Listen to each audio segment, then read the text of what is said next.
Hello everyone, সবাইকে শুভ শারদীয়ার অনেক অনেক প্রীতি ও শুভেচ্ছা। আজকে হচ্ছে শুভ অষ্টমী, সকাল 10টা 10:30 নাগাদ বাজে।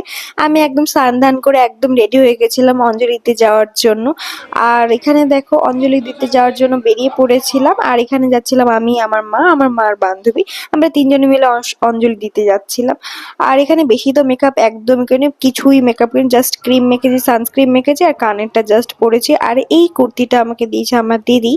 আর এটা হচ্ছে আমাদের ক্লাবে চলে এসেছিলাম। আমাদের ক্লাবের নাম হচ্ছে বাঘাযতীন ক্লাব।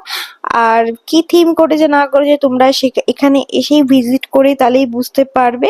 কিন্তু এখানকার ভেতরের প্যান্ডেলটা খুবই সুন্দর করেছে, বাইরে থেকে যতটা না বোঝা যাচ্ছে ভেতরে ততটাই ভালো, ততটাই বেশ ভালো বোঝা যাচ্ছে।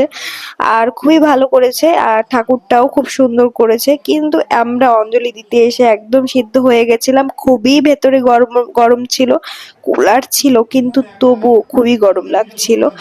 আর এখানে দেখো অঞ্জলি টঞ্জলি দিলাম ভালো মতোই। আর আমাদের অঞ্জলি এটা লাস্ট মানে ব্যাচ ছিল, অঞ্জলির লাস্টে একদম এসে পৌঁছেছিলাম, কারণ আমার স্নান করতে একটু লেট হয়ে গেছিল, সেই জন্য একদম লাস্টেই চলে এসেছিলাম। এখানে দেখো একদম পুরো ঘেমে স্নান হয়ে গেছি।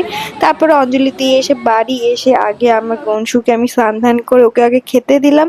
এখানে মা নিয়ে এসেছিল লাড্ডু আর ক্ষীরের সিঙ্গারা নিয়ে এসেছিল, ওকে আগে খেতে টেতে দিলাম। তারপর আমি একটু ফ্রেশ ট্রেশ হয়ে মুখ হাত ধুয়ে আমি এখানে দেখো চা খাচ্ছি। মানে কি বলবো, চা যখন খাচ্ছি তখন এত রিলিফ লাগছিল আর বলার কথা নাই। আর আই ডোন্ট নো আমার স্কিনটা এত গ্লো কেন করছিল। তো আজকে মিনি ব্লগটা এতটাই রাখছি। আর সবাইকে শুভ শারদীয়ার অনেক প্রীতি ও শুভেচ্ছা। খুব ভালো মতো পুজো কাটাও আর খুবই এনজয় করো আর সাবধানে থেকো। Tata, bye bye.